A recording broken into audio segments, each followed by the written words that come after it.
Boa noite a todos. Tudo bem? Bom, nosso tema hoje é não se pode servir a Deus e a Mamon. Alguém conhece esse evangelho? Evangelho de número 16. Alguém já ouviu falar dele? Alguém sabe o teor desse evangelho?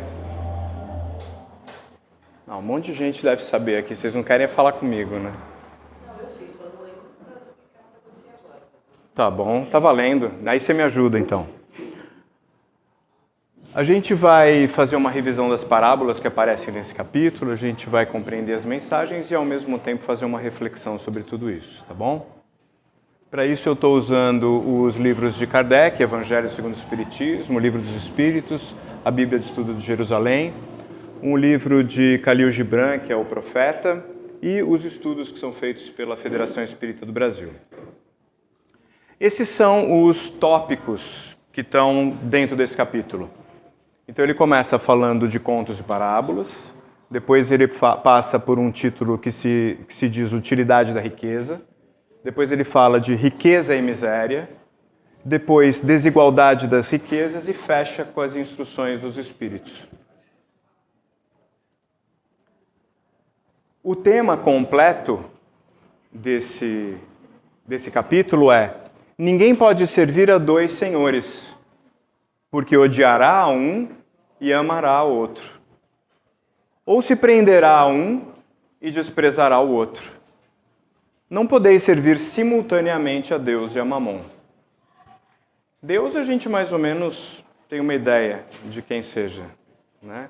Ou como diz Kardec no Livro dos Espíritos, de que seja, né? E Mamon? O que é Mamon? Dinheiro. Mas ele compara a Deus.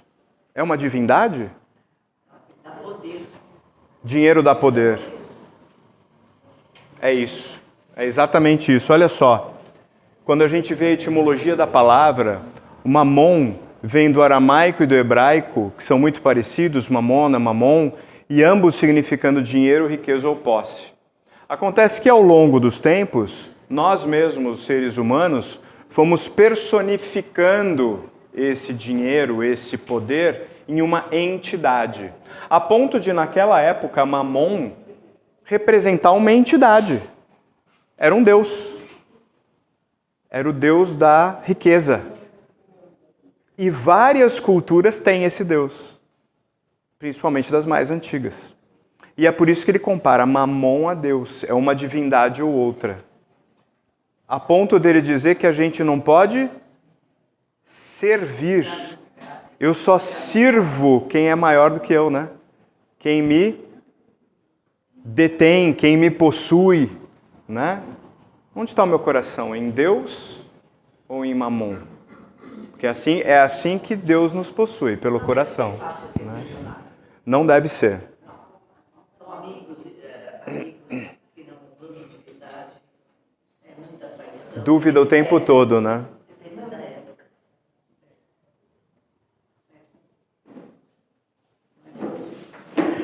Olha só que interessante. Ele começa com contos e parábolas, né? Parábolas são historinhas curtas que Jesus usava para dar exemplo. Era uma coisa que Jesus fazia o tempo todo. Jesus era um grande professor, né? Entre outras coisas, um grande professor. E ele ensinava através do próprio exemplo, ou, quando não era possível ou não era o caso, através de historinhas, que ou ele adaptava de histórias que já existiam na época, ou ele criava histórias.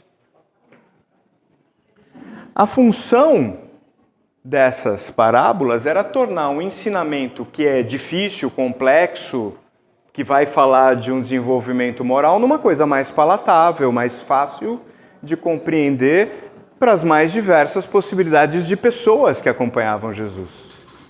Então essa era a intenção. Jesus usava essas parábolas como método didático. Professor, né? Então, olha, você lembra do samaritano? Então aí tinha lá, o rapaz estava todo estourado no chão, tinham roubado ele, passou o samaritano. Ah, o samaritano passou? O samaritano passou. Tá, você entendeu? Ah, entendi. Bom, então agora se você entendeu, vai e faz a mesma coisa. Né? É uma maneira de você fixar um conteúdo que vai te tornar uma pessoa melhor. Em poucas palavras, de forma que você possa até reproduzir essa história para os outros, passar adiante, né? Não é? Isso mesmo. Esse capítulo do Evangelho traz 5 parábolas. Nenhum outro capítulo do Evangelho traz tantas parábolas como esse. Por que será que esse capítulo tem tantas parábolas? Todas falando sobre o mesmo tema. Money, money, money. E o que tem o dinheirinho a ver com isso? Poderoso. Muito poderoso. Talvez queira dizer que foi uma das coisas que mais Jesus tentou dizer para a gente, tomar cuidado. Por quê? Porque o dinheiro, mamon, é perigoso? É uma grande ilusão, né? Faz com que Porque a nossa tentação e a nossa pequenez moral é que nos fazem usar mal o dinheiro ou ser usado por ele. O problema, na verdade, não é o dinheiro, né? Como o problema não é o celular, como o problema não é um carro bonito, como o problema não é um apartamento de cobertura, né? O problema é como eu lido com isso. Essa é a preocupação de Jesus. Então ele vai contar 5 histórias, ele contou muito mais do que isso, mas nesse capítulo tem 5 histórias, todas associadas com esse tema, cada uma trabalhando sob um aspecto diferente. Vamos lembrar essas histórias? Olha só. Primeira, salvação dos ricos. Lembram dessa parábola, da salvação dos ricos? Do quê? O camelo no buraco da agulha vai fazer parte de uma dessas nossas histórias. Essa daqui é assim, ó, inclusive dessa. Essa daqui é assim, um jovem rico encontra Jesus e fala, mestre, o que eu tenho que fazer para segui-lo? Jesus, do alto da sua sinceridade e simplicidade, fala, filho, suave, abandona tudo e me segue. O menino abaixou a cabeça, voltou para trás e não seguiu Jesus. Esse é o primeiro ensinamento, né? Não é porque você tem dinheiro que você não pode seguir Jesus. O que você não pode é se apegar a Ele, né? Esse jovem tinha vontade e potencial para seguir Jesus, mas o coração dele ainda estava preso ao dinheiro. Naquele momento ele não pôde seguir. Essa é a primeira parábola. Nessa parábola tem, como é que se chama? Como a Isabel lembrou a gente, tem aqui a passagem que fala que os ricos tá difícil para entrar no céu. É mais fácil um camelo passar pelo buraco de uma agulha do que o rico entrar no céu. Por ser rico? Pelo apego. Porque o coração está em um lugar e a mente está em outro. Como é que se chama isso? Quando o eixo da frente está para cá e o eixo de trás está para cá? Está desalinhado, não é assim? Precisa alinhar. Quando alinha, fica mais fácil direcionar, não é? Então, se fica desalinhado, não vai nem para lá nem para cá, né?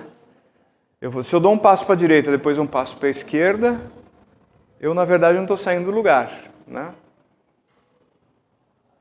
É mais ou menos essa a ideia dessa parábola. Mas tem mais outras. Tem a parábola do preservar-se da avareza. Lembram dessa? Tinha lá um senhor muito rico, um senhor de terras, muito rico. E ele se deu conta que, de repente, a produção de trigo dele ia dar, naquele ano, ia ser um estouro. A maior de todos os tempos, de todos os vizinhos, de toda a história. O que ele escolheu fazer? Vou construir mais celeiros para poder guardar tudo. Afinal de contas, trigo é dinheiro. E vou curtir a vida. Compartilhar com quem tem fome? Vou guardar. Mais para frente, se eu resolver fazer uma caridade aqui, outra ali, pode ser. Depois eu vejo. O que importa é que é tudo meu. Naquela noite, o que Deus fez? Chegou para ele e falou... Desculpe incomodar o seu sono, mas eu vim aqui te levar embora. Não, mas agora eu acabei de recolher todo o trigo. Eu tô rico, Deus, eu tô rico, obrigado por essa riqueza. Eu falei, pois é, mas não vai dar tempo de você curtir. Vem comigo. O que essa parábola ensina?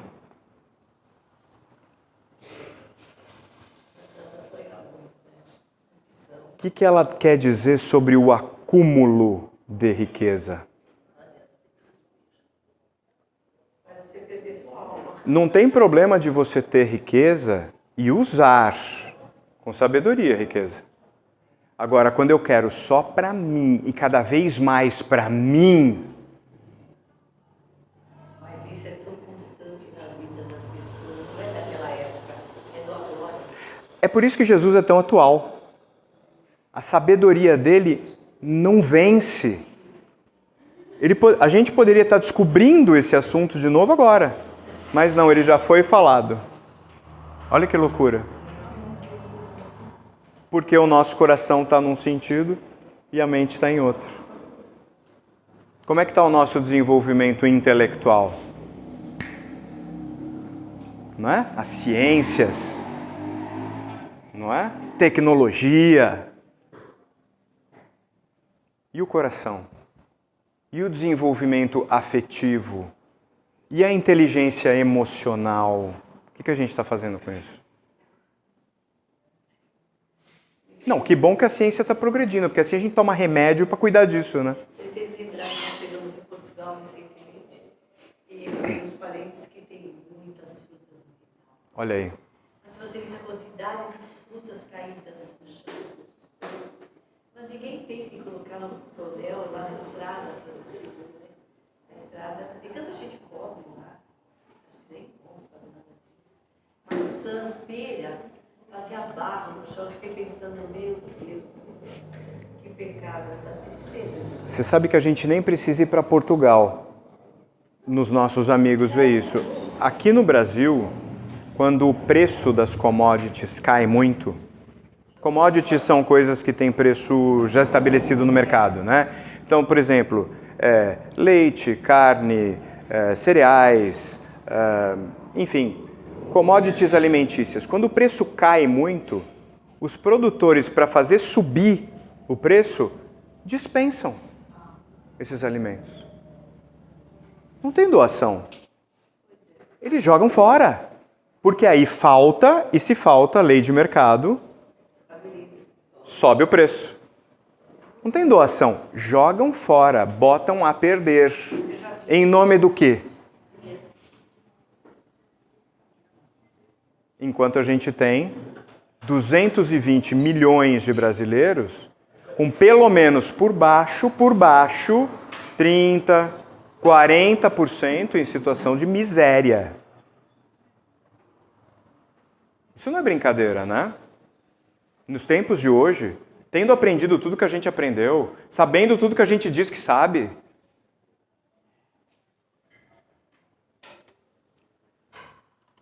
e aí tem o Jesus em casa de Zaqueu. Lembram dessa? Quem conhece? Então me ajuda. Quem era Zaqueu? O pagador de Isso, ele era um cobrador de impostos, que chamava-se publicano naquela época, baixinho. Zaqueu significa o justo.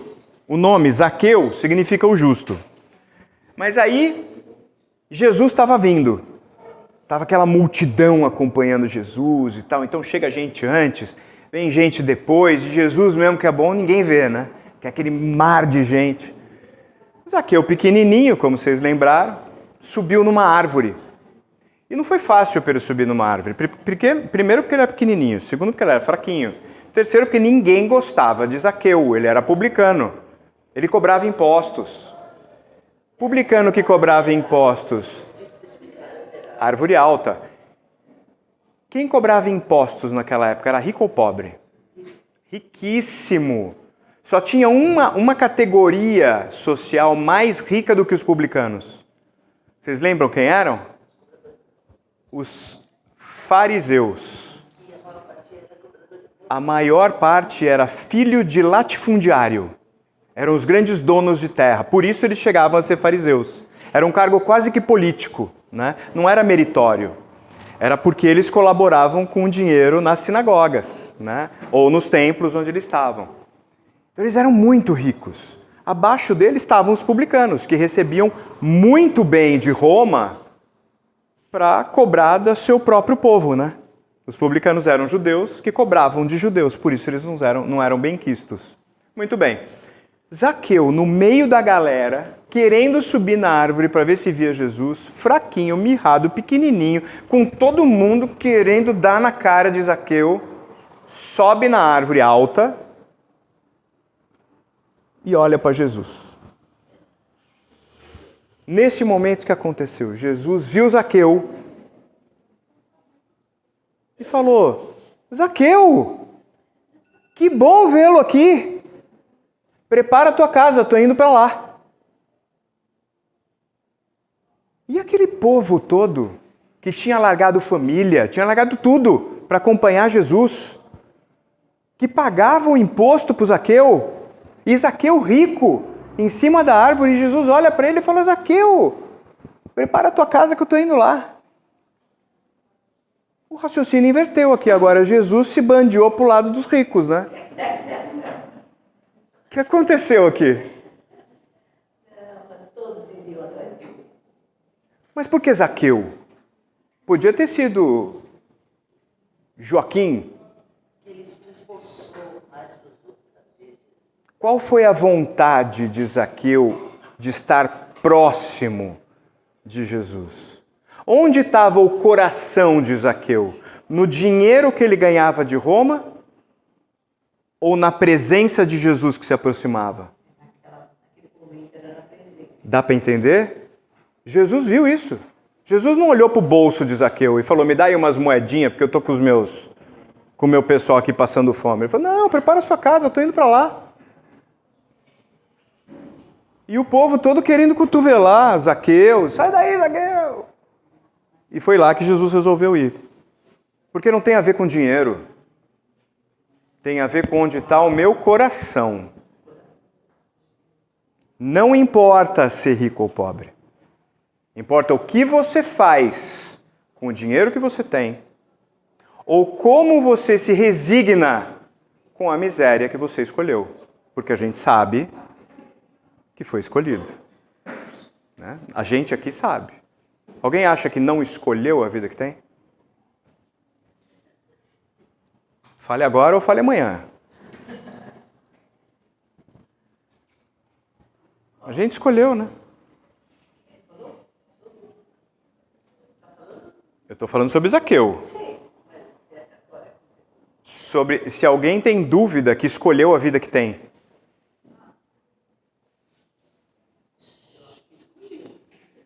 Claro, todos nós escolhemos, né? Isso é tão sério que Kardec, no Livro dos Espíritos, na metade, mais ou menos, um pouquinho antes da metade, ele chama de isso, a escolha que a gente faz lá no plano espiritual antes de vir, de livre-arbítrio. E não o que a gente faz aqui. O que a gente faz aqui ele chama de escolhas. Livre-arbítrio, ele fala, é só aquilo lá. De tão sério que ele encara isso.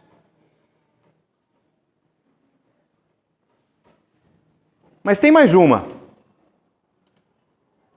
Parábola do mal rico. Lembram dessa? Tá lá um rico, mas rico. Pensou num rico? Mais rico. Rico. Sabe aquele do trigo que não quis dividir com ninguém? Mais rico. Assim, morando no mármore. E naquela época, as casas não tinham portas e janelas de abrir e fechar como as nossas, né? O vento fluía, tal, as pessoas entravam e saíam conforme eram autorizadas a fazer isso. Então, muitas partes do palácio desse senhor rico eram abertas. Do lado de fora, tinha um bom pobre, miserável, não tinha nada. Trapos cobriam o seu rosto, o seu corpo. A sua situação em relação a onde ele ficava era tão ruim que onde ele encostava no chão já tinha feridas. Sabe escara de doente no hospital? Ele tinha isso ali. Ele estava se deteriorando em vida. E esse senhor rico dando festas. E pessoas entravam e pessoas saíam e risadas. E ele via ali de fora de onde ele estava, maltrapilho, moribundo. Ele via bebida, comida, fartura. Um dia ele ousou. Falou assim, por favor, uma migalha de pão. O rico deu risada, riu com os seus amigos, os seus convidados do pobre e continuou. A gente não vive para sempre, né? A gente não encarna para sempre. Desencarnaram os dois. Para onde foi um, para onde foi o outro? Na parábola. Então o que você imagina? Não tinha esse conceito na época. Então foi assim, o rico foi para o inferno, o pobre foi para o céu. Acabou aí? Não, está no meio. Porque aí fala de qual era a sensação de ambos. Do pobre, que chamava-se Lázaro, no céu, e do rico, que não convém saber o nome, no inferno. Não levou nada para ele. Nenhum dos dois levou nada. E aí, em dado momento, a providência divina permite que o mal rico veja Lázaro. E que Lázaro veja o mal rico. Uma posição bem melhor. Um em cima, no céu, outro embaixo, no inferno. Estou me referindo à percepção, ao conhecimento da época, para a gente entender a parábola, né? Aí o rico olha para Lázaro, limpo, saudável, bonito, hidratado, alimentado.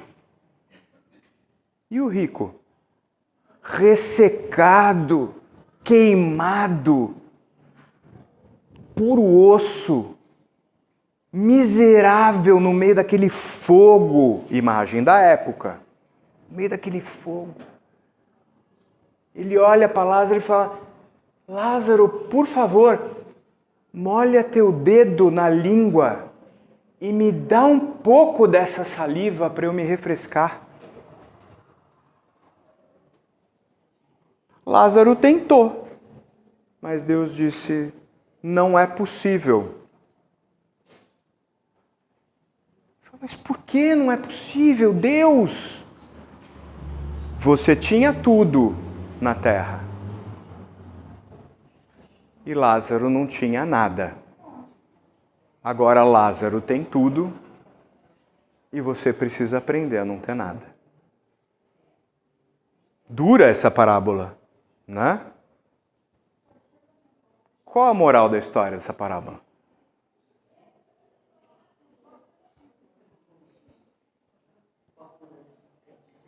Que a saliva hidrata.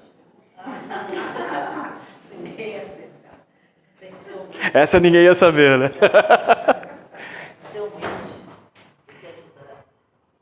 De novo, o enfoque está no acúmulo de riqueza só para si. E não leva a nada, né? Que depois você não leva com você. Né? É mais uma demonstração disso, só que mostrando agora o reflexo espiritual. Porque na metade da história a coisa passa a ser lá no espírito. Então já é uma lição mais contundente do que antes. E é tão atual, né? Você vê no livro do Nosso Lar? Nosso lar. Nossa, quando ele estava O André Luiz? no espiritual, ele via as pessoas chegando no local. E tinha um que contava dinheiro, desesperado pela herança que os filhos. E eu ficava com tudo que ele conseguiu possuir, né? Aham. Que agora ele não tinha nada em mãos. Isso mesmo. Desesperado. Isso mesmo. E a parte psicológica não conta, né? As personalidades que a gente tem, né? É, isso mesmo. Bom, aprendemos com as parábolas, tá bom? Mas não acabou. Mas não acabou. Ó, eles estão reclamando que só eles estão falando, então a partir de agora vamos falar todo mundo, hein, por favor. Tem mais uma parábola. A parábola dos talentos. Essa é famosérrima, né? Todo mundo já ouviu falar. Parábola dos talentos. Alguém lembra? Não vou falar, também não vou falar agora. Já falei demais, também não vou falar mais. Parábola... deixa eu chamar uma atenção para vocês da inteligência artificial. Sabe quando é que vocês veem que tem inteligência artificial nas coisas? Como nesse desenho aqui, ó. Quantos pares de mão tem aqui? 3 pares de mão, né? Quantas cabeças tem ali? Isso aqui foi feito com inteligência artificial. Não fui eu que fiz. Eu peguei a imagem livre na internet. Mas, enfim, a história é de um senhor de terras, que tem lá os seus funcionários, os seus trabalhadores, confia em todos eles, está tudo bem, os negócios vão bem, os funcionários são confiáveis, está tudo na mais perfeita ordem. Mas ele precisa se ausentar, ele precisa ir viajar. Aí o que ele faz? Ele fala, bom, para cada um dos meus melhores funcionários, desses que estão aqui, esses 4 ou 3, não sabemos. Não sabemos. Um só meteu a cabecinha no meio, assim, né? Para esses funcionários, deu uma moeda para cada um. E falou, olha, eu confio em você para cuidar do meu dinheiro. O que significa dizer, para o bom entendedor, não é para você gastar tudo. Né? E foi viajar. Aí para um desses funcionários, que era muito hábil, ele foi transformando ao longo do tempo aquela uma moeda, que chamava-se talento, em várias outras moedas. E aí ele multiplicou as moedas, consumiu uma parte das moedas, ele precisava, porque o senhor de terras ficou por muito tempo fora. E quando o senhor de terras voltou, ele tinha lá 5 talentos. O outro, para quem ele tinha dado 2 talentos, fez lá a sua multiplicação também, foi um pouco mais parcimonioso, usou menos, e quando o senhor de terras voltou, ele tinha 4 talentos.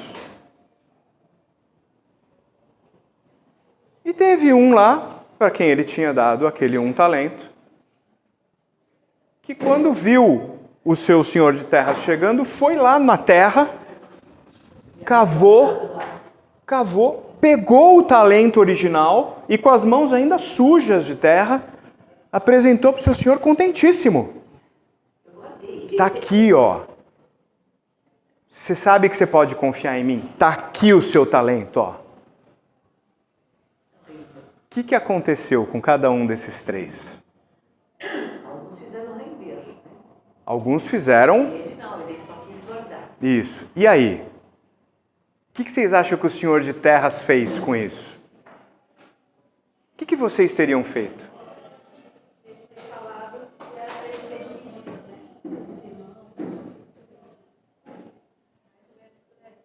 É uma ideia, é uma ideia. Foi mais ou menos isso, mas vamos dizer uns passos antes. O senhor de terras, que seria, eu já falo quem seria. O senhor de terras, ele valorizou aqueles funcionários que multiplicaram seus talentos. E disse, bom funcionário, eu te dei um talento e você transformou em 5. Eu te dei um talento e você transformou em 4. Muito bem. Podem ir descansar. Desfrutem do seu sucesso. Não do dinheiro. O dinheiro já tinha voltado para a mão do dono. Mas desfrutem do seu sucesso. Vocês são bons funcionários. Vocês vão para um bom lugar. Nas minhas terras. Vão trabalhar em lugares bons. Aquele que tinha garantido o talento, enterrado na terra, ele falou, mau funcionário. Eu te dei a oportunidade de multiplicar esses talentos e você só fez proteger. Arrume suas coisas e ha-he-hi-ho, rua. Por que ele fez isso? Que sentido tem essa parábola?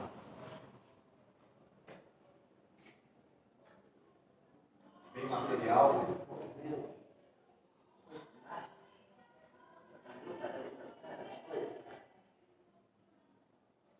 Se acomodou. O material tem que ser distribuído para as pessoas. Essa de todas as parábolas, de todas elas, é a mais simbólica. As outras eram mais objetivas, mais diretas, né? Essa é a mais simbólica. Por isso ela é uma das mais emblemáticas, uma das mais faladas, uma das mais estudadas. Eu vou tentar rapidamente fazer um resumo, um sumário de estudo dessa parábola. Quem é o Senhor de terras? Deus. Deus. Deus entrega para todos nós talentos. Que a gente pode até chamar de talentos na nossa língua mesmo, não talentos moeda. Talentos, dons, dádivas. A gente sabe, aprende a fazer coisas ao longo das nossas vidas e Deus incentiva. E a gente vai desenvolvendo essas habilidades. Então a gente vem para cá. Ele se afasta da gente. A gente vem para cá. E aí ele diz, cuida dos talentos. O que eu faço com os talentos que Deus me deu? Deem um nome para esses talentos que vocês quiserem. O que a gente faz? O que a gente está fazendo nessa encarnação com os talentos que Deus nos deu? Daqui a pouco ele volta. E quando ele voltar, ele vai querer saber se a gente multiplicou esses talentos. Porque multiplicar os talentos que Deus nos dá significa aumentar a possibilidade de ajudar ao próximo. Nós temos uma mentalidade, graças a Deus, e ao Espiritismo, que nos ensina essas coisas. Não adianta você guardar, você tem que doar, você tem que fazer render para alguém, né, na medida da necessidade. É isso. Eu acho que dá muita alegria para você quando você doa. Dá mais alegria para quem dá do que para quem recebe. Para quem é bom de esportes, por exemplo. Vocês já viram aquela menina Rebeca Andrade? Que é um fenômeno. Eu vi uma entrevista dela uma vez, era uma homenagem e fizeram uma entrevista durante a homenagem. Acho que foi a Rede Globo que homenageou, inclusive. E aí perguntaram para ela qual era o maior prazer que ela tinha de ter chegado no nível que ela chegou, que é num nível assim, ela foi acima da que era considerada invencível americana, né? E ela não só venceu uma vez, como venceu algumas vezes a ponto dessa americana fazer reverência para ela. Foi um ato bonito, inclusive. Ela disse, a minha maior alegria é quando eu vejo as menininhas que estão começando na base vindo pedir autógrafo e falando assim, eu só faço isso porque eu vi você, tia. Assina para mim. Nossa, que bom que eu estou te encontrando. E a repórter deu uma cutucada, falou assim, não, mas e os prêmios, e a visibilidade, e as medalhas? Ela falou assim, mas isso fica em casa. Eu tenho um quarto para isso. Assim, mas ela falou assim, na simplicidade. Na simplicidade. Ela falou, não é isso que importa. Né? Eu daqui a pouco paro. Ela continuou a entrevista e falou de fato isso. Eu daqui a pouco paro. O meu corpo não aguenta mais fazer isso que eu faço agora. Né? E o que vai ficar é a continuidade dos que vêm depois. Isso é multiplicar talento. De adubo para a semente que foi plantada no outro. As pessoas que gostam de ler, que gostam de estudar, está fazendo biblioteca em casa? Está acumulando um monte de conhecimento? Que bom! E está fazendo o que com isso? Está passando adiante? Está iluminando a ignorância de alguém? Todos somos ignorantes. Até quem estuda na biblioteca de casa. E se não transforma esse talento em múltiplos talentos para ajudar os outros, está preso na ignorância também. Entendem o que é multiplicar os talentos? O que eu faço de bem? Eu sorrio bonito? Eu não, né? Vocês já viram que não, mas eu sorrio bonito? Compartilhe o sorriso. Tá pagando imposto agora? Zaqueu vai cobrar alguma coisa se você sorrir? O meu abraço é curativo. As pessoas falam, nossa, que abraço bom. Pô, abraça. Em vez de dar a mão para cumprimentar as pessoas, abrace as pessoas. Às vezes estão precisando tanto daquele abraço. Não é? É assim, eu estou indo agora para coisas simples, fáceis de fazer no dia a dia. A tua palavra é boa? As pessoas ouvem, gostam de ouvir tua palavra, seguem os seus conselhos. Você é chamada para aconselhar ou chamado para aconselhar? Faça isso com mais frequência. Você tem mãos boas para tratar e curar as pessoas? Fez a faculdade de medicina? Que maravilha! Fez a faculdade de ortodontia ou de, como é que chama? De odontologia. Odontologia, que lindo! Veterinária, maravilha! Mas não fez nada disso e tem o dom de cura? Ajuda as pessoas. Do jeito que você puder. Não precisa transgredir a lei. Estamos fazendo isso? E claro, voltando para o nosso tema. Deus concedeu vir rico? Tem din-din no bolso? Não está faltando nada? Está conseguindo trocar BMW todo ano? 3 ou 4 vezes para Paris? Está lembrando de ajudar quem não tem nada para comer? Aí a gente volta para o nosso assunto, que é mamon. Né? Entendem a abrangência da parábola dos talentos? Nos coloca na posição de receber de Deus e depois ter que devolver. Quanto é que a gente vai devolver quando a gente for chamado a fazer isso?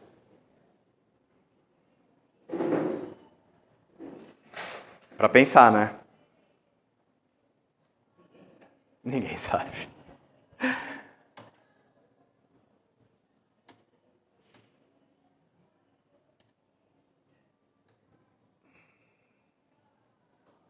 Já passei tudo aquilo com vocês. Então agora tem uma outra etapa que passa dentro do capítulo, passa as parábolas e começa a falar desses tópicos. Utilidade da riqueza, riqueza e miséria, desigualdade das riquezas.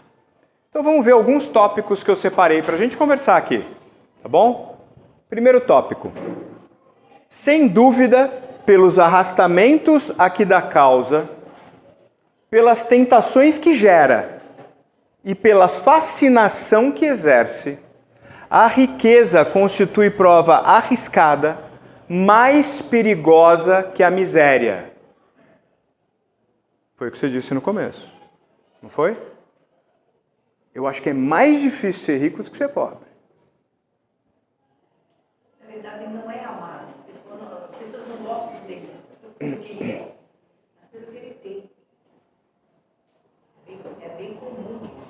As pessoas se aproximam por causa disso, muitas vezes. E aí a gente vê como a parábola dos talentos pode acontecer no sentido inverso também, né?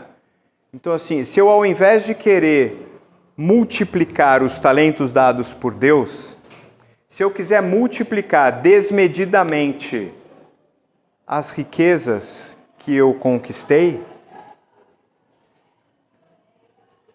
todo mundo vai querer as riquezas que eu conquistei. Porque não sou só eu que gosto de mamon. Não sou só eu que gosto de dinheiro. Ô, amor, obrigado. Todo mundo gosta de dinheiro. Se eu uso errado, todo o resto usa certo? Será que a gente aprendeu a lição de Jesus? Quando eu ligo a TV, é isso que eu estou vendo? Ou eu estou vendo o filho matando o pai por causa de dinheiro? Não é? Esse é o inverso da parábola dos talentos. Que é por isso que ele fala, não dá para servir a Deus e a mamon. Olha outro trecho. Se a riqueza é causa de muitos males, se exacerba tanto as más paixões, se provoca mesmo tantos crimes, não é ela que devemos culpar, mas ao homem que dela abusa. Falamos sobre isso no começo também. A questão não está em ter ou não ter dinheiro. A questão está o que eu faço com o dinheiro que eu tenho. É estranho você imaginar. Pessoas que não têm o menor merecimento ficam tão ricos, tão poderosos, e continuam sem ajudar ninguém. Eu tenho gente assim na minha família. São ricos. Aí eu pergunto, será que ajuda? Perguntei para uma irmã esses dias. Meus filhos ajudam alguém na família? Não, ninguém ajuda. Aí a gente lembra... Pessoas tão pobres na nossa família. Famílias que têm problemas mentais. E se a gente não ajudar, eles vão ficar jogando na rua. E quando o papai e mamãe vão envelhecendo? E quando o vovô e vovó vão envelhecendo? Quem tem dinheiro está ajudando a cuidar ou não?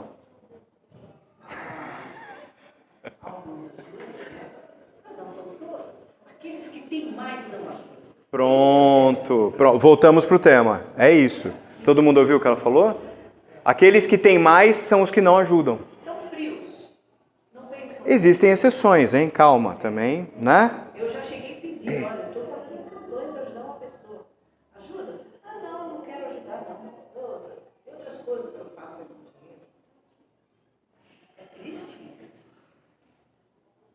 Se a gente pensar nesse aspecto aqui, que a riqueza é uma prova muito mais dura que a miséria, talvez isso ajude a acender a caridade no nosso coração, né? Não deve fazer parte de religião, porque eu acho que de repente vão se sentir mal com as aprovações, sabe? Mas Jesus também não fazia parte de nenhuma religião. A gente não precisa fazer parte de religião para fazer o certo, né? É uma porta de entrada para a aprendizagem, né? É um caminho possível, é um caminho explicável, né? Ou explicado. Tem alguém que te explica o caminho. A religião é isso, né? É um caminho que já veio um batedor, abriu o caminho, Mas né? igual o espiritismo não existe. Eu já fui em igrejas evangélicas, já fui em na católica, não me adaptei a nenhuma, mas neste lugar minha alma gosta. É exatamente por tudo isso que a gente viu. Aham. Né? Abrir os nossos olhos, nossos corações, para coisas que a gente não. A gente até há pouco tempo atrás talvez nem percebesse. Todo dia a gente faz coisas que a gente não percebe. Todo dia, né? Mas o Espiritismo esclarece, o Espiritismo ensina você a ser melhor. Legal, que depoimento bacana. Uma frase que fala que a riqueza tem que ser como uma fonte de água viva. Ela tem que nutrir, né? Ser transmitida para beneficiar as pessoas. Emmanuel é sensacional. gosto muito de Joana de Ângeles também, são ensinamentos impagáveis. Ah, ele pediu para você repetir um pouco mais alto, ela não te ouviu. Emmanuel é um livro, eu acredito que seja de Emmanuel, que fala que a riqueza tem que ser como uma fonte de água viva para nutrir todas as pessoas, né? Levar a bênção para a maior número possível de pessoas. É isso. Vamos continuar. Por que não são igualmente ricos todos os homens? Isso é uma dúvida legítima, não é?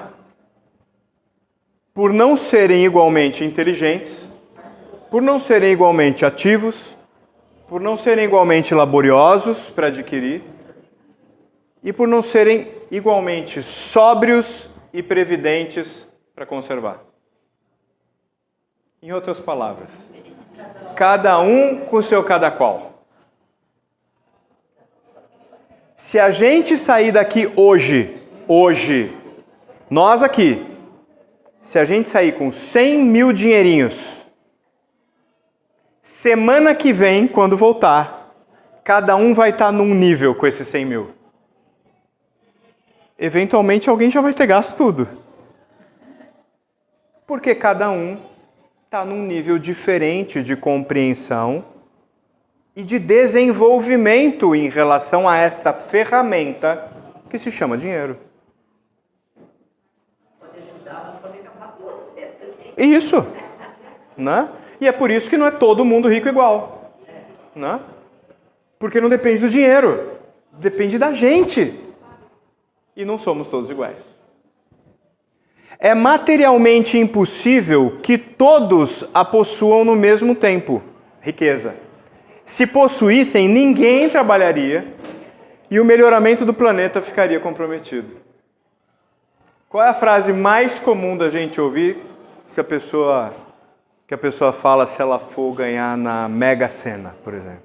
Larga o meu trabalho. Parar de sofrer, chefe chato. Não é isso? Está aqui. Se você for feito rico, assim, da noite para... Aliás, teve há muito tempo atrás, eu não lembro se foi a Record ou se foi a Bandeirantes, que fez uma matéria com ex-ganhadores de Mega Sena. Eu não sei se vocês lembram dessa matéria. Foi uma matéria grande, durou umas 2 horas essa matéria. Era um programa. Tinha, assim, de 15 anos de Mega Sena, tinha um que ainda tinha dinheiro, que era um fazendeiro. Ele era fazendeiro agora, porque ele era um gari, sem dente, sem estudo, e ele aplicou em terra, fez todos os filhos dele estudarem, estava lá relatando, e todos os dentes estavam. Ela assistiu o mesmo programa que eu. É isso aí. Um só. Em 15 anos de Mega Sena. Soube aplicar. Você ganha? Ganha. Você não ganha o dom da vida todo dia quando você acorda? O que você está fazendo com ele? Vamos saber de cada um aqui o que a gente está fazendo com ele? Eu dou mais valor para ele ou eu dou mais valor para minha lamentação? Eu dou mais valor para minha dor ou mais valor para minha alegria? Eu dou mais valor para o meu sofrimento ou mais valor para os meus sonhos? É para pensar.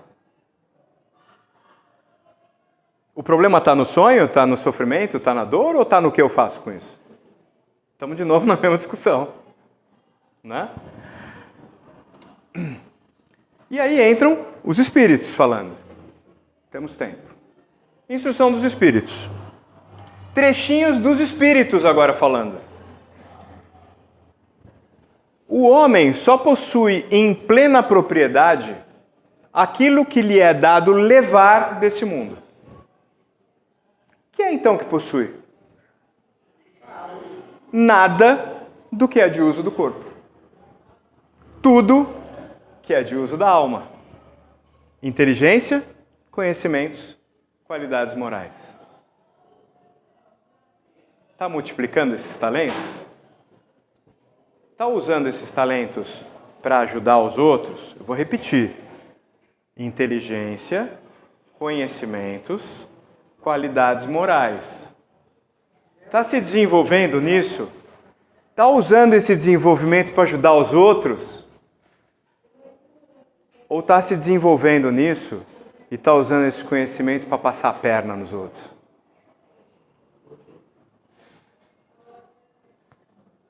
Estamos no mercado competitivo.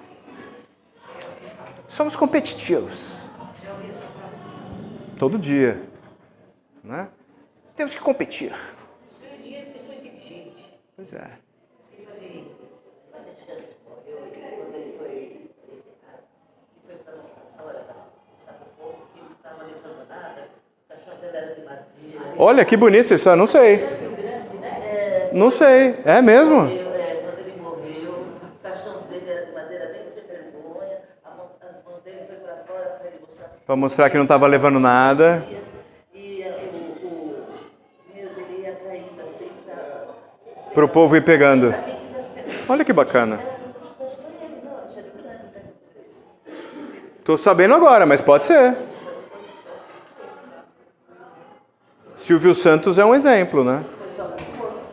Nem o caixão dele era de madeira de primeira linha. E eu ouvi dizer que ele era querido, né? Silvio Santos. Ele morreu sem roupa, né? Sem sapato, sem nada, só com linho. É. Outro trechinho, ó. Ninguém lhe perguntará quanto tinhas, que posição ocupavas, eras príncipe ou operário, perguntar-lhe-ão, que trazes contigo? Avaliar-se-á a soma das virtudes que possua. Isso é quando chegar lá, né? Na espiritualidade. Tem no livro dos Espíritos, tem uma rainha que ela, ao responder uma pergunta de Kardec, ela diz, olha, eu estou dizendo aqui que eu sou rainha, que é só para vocês me identificarem, porque do lado de cá isso não vale nada. Então, quando você chegar lá, você é gerente comercial, você é diretor financeiro, presidente da empresa,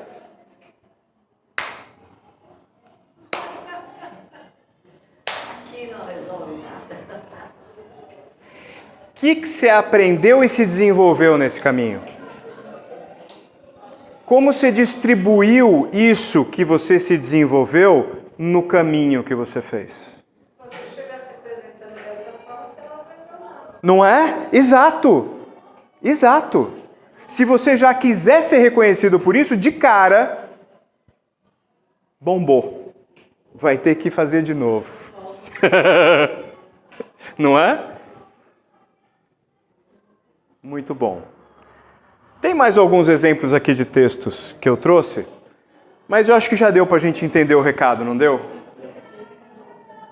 E aí, olha, talvez fique um pouco mais fácil a gente entender uma parte da passagem de Jesus que é polêmica, que é quando ele está lá no mercado, na frente do templo. Lembra dessa passagem? Isso não é uma parábola, isso é um relato, né? Jesus entra lá no mercado e encontra aquelas mesas de negociação na frente do templo, trocando moeda, vendendo pombo, carneiro, bode. Era um lugar muito frequentado, então os comerciantes iam todos para lá. Existem textos que dizem que a Cúria Romana arrecadava até 1/3 dos impostos do ano só naquele período de Páscoa. Eles vendiam muita coisa para oferecer, né? A arrecadação de impostos era tão... o comércio era tão grande que a arrecadação de impostos representava cerca de 30% do ano todo. Só ali naquele período de Páscoa. Isso aconteceu na Páscoa, né? E aí Jesus se revoltou. Porque onde deviam estar cultuando Deus, estavam cultuando o quê? Mamon. Mas eu acredito que Jesus não fez aquilo que fala. É possível, seu Zé Roberto. Porque ele jamais teria coragem de fazer aquilo que fala que fez. É possível. Porque ele não era assim. Ele fala que eu sou plano, Mas ele assim. É. forte. Então não tem sentido aquilo que fala. Nós vamos ter que encontrar com ele e perguntar. A polêmica está lançada. Né? Será que isso é real? Porque Jesus não era assim. Mas qualquer que tenha sido a reação de Jesus, ela foi contra o comércio. A intensidade dela é que é a discussão. Né? A gente discute se a intensidade dela foi aquela que foi relatada mesmo. Tá bom. Isso a gente um dia pergunta para ele. Se Deus quiser, a gente chega lá, seu Zé Roberto. Mas até a gente chegar lá, a gente tem que entender que essa foi a revolta de Jesus. De encontrar onde devia estar sendo cultuado Deus, cultuando o dinheiro. Diga. Porque quando a gente fala em revolta, a gente fala em raiva. Eu não acho que ele era mole, não. Eu não acho que ele chegaria lá e falaria assim, gente, aí eu começo aqui, eu começo para lá. Esse é tema para um outro evangelho. Como é que chama o evangelho que fala das passagens polêmicas de Jesus? Eu esqueci o nome dele agora. Porque, na verdade, se a gente vê, quando Jesus entrou no templo, quando Jesus chegou no templo, ele chegou com Alguém falou? gente em volta dele.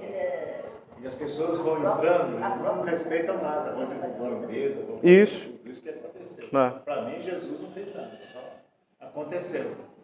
Porque ninguém gostava daquilo. Muito bom. Gente, dinheiro, tudo bem. A gente é que precisa melhorar. Tá bom? E seja com dinheiro, seja com os nossos dons, com os nossos talentos, com as nossas potencialidades, a gente precisa aprender de uma vez por todas, cada vez mais a dividir e compartilhar. Dá para sustentar uma boa vida? Legal. O resto não precisa acumular. Dá para fazer um centro comunitário, dá para fazer... Tem muito dinheiro? Pô, transforma uma praça num centro comunitário, por exemplo. Né? Tem pouco dinheiro? Ajuda os próximos, os parentes. O pai, a mãe, a avó que está envelhecendo. É assim. Dentro de casa estão nossas maiores dificuldades, inclusive com relação a dinheiro. Né? Sempre tem aquele parente chato pedindo dinheiro emprestado, não tem? Mas você não empresta, tá? Tá bom. Gente...